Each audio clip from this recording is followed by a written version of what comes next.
কাতারের আমিরের পাঠানো এয়ার অ্যাম্বুলেন্সের কারিগরি ত্রুটির কারণে বিএনপি চেয়ারপারসন খালেদা জিয়াকে আজ শুক্রবার লন্ডনে নেওয়া হয়নি। তবে কাতার সরকার অপর একটি এয়ার অ্যাম্বুলেন্স ভাড়া করে দিচ্ছে, যেটি জার্মান থেকে শনিবার বিকেলে ঢাকায় পৌঁছার কথা রয়েছে।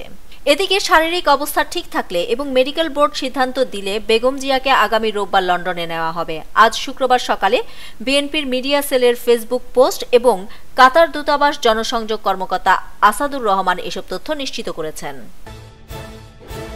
জামাতের আমির ডক্টর শফিকুর রহমান বলেছেন, ফেসিবাদীরা বিদায় নিয়েছে, ফেসিবাদ এখনো বিদায় নেয়নি।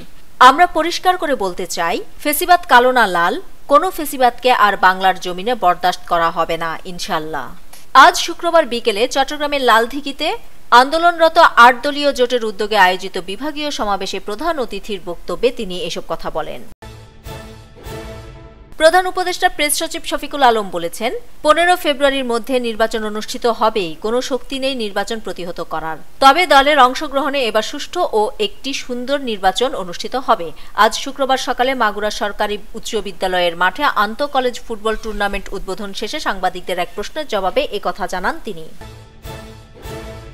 বড় ধরনের সংকট না হলে সরকার নির্ধারিত ফেব্রুয়ারি মাসের রমজানের আগেই নির্বাচন অনুষ্ঠিত হবে এবং বিএনপি সেই নির্বাচনে অংশ নেওয়ার জন্য সব প্রস্তুতি সম্পন্ন করেছে বলে জানিয়েছেন বিএনপির সিনিয়র যুগ্ম মহাসচিব রুহুল কবির রিজভী। আজ শুক্রবার জুমার নামাজ শেষে কুড়িগ্রাম শহরের সর্দারপাড়া জামে মসজিদের সামনে সাংবাদিকদের প্রশ্নের জবাবে তিনি একথা বলেন।